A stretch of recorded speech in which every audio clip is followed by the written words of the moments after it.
Christy Thomaskutty joins us today to talk some Emory women's basketball. Coach, you're back home for the first time and coming up this weekend for a long time. There's no place like home.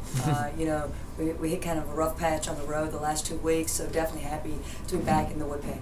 You know, talk about last weekend, split on the road, a win against Carnegie Mellon on Friday, then tough loss Sunday at Case. You know, I think it's just the tale of basketball, the tale of athletics. I thought our team was really focused, played with such great energy on Friday night, and played really well, shot well, so selfless, 19 assists, and then unfortunately kind of hit a buzzsaw. I thought Case played really aggressively, played really hard, and we just didn't quite have our legs under us. We just seemed like we were always a step behind, whether it was offensively or defensively, and just never could get that big bucket. Made a nice run at the very end. You know, and I said I thought if we had started the game with the same energy that we played with the last 2 minutes, maybe it would have been differently. But you know, I thought Case really came to play and had a great game for them on senior night. And you know, unfortunately for us, we just didn't knock down the shots we needed to. You know, talk about that, how you know, bizarre the game of basketball can be. You mentioned, you know, 12 3-pointers against Carnegie. You're hitting big shots. And then Case, it just seems that there's like a lid on the basket. Yeah, without a doubt. I mean, I thought both game plans by both teams were very similar. They run some of the same stuff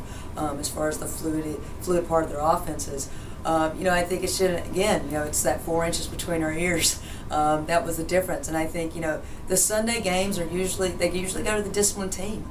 And, you know, I think the first thing to go when you're fatigued is discipline. And that's where I thought when we needed to make the stops, we didn't quite get those. When we need to get the right rotations, we didn't get those. And unfortunately, and it's been this way all season, when we play with energy, our defense is good. And when our defense is good, our offense is good. And unfortunately, we didn't play with great energy, and therefore we gave up big buckets, and I thought it affected us on the offensive end. You know, coming up Friday, home game against NYU, a team that's really had a pretty good year so far. A great year. I mean, I think their staff's done a tremendous job, has one of the best post players in the league in Megan Daw down low, and has great guard play around her. I think they've got some young players who have really improved as the UAA season's gone. Gave us a lot of trouble on the road there earlier in January, and so we've definitely got our hands, our work cut out for us. All right, Coach. Well, thanks very much for your time. We'll let you get back to work, and we'll catch up with you later. Thanks, John.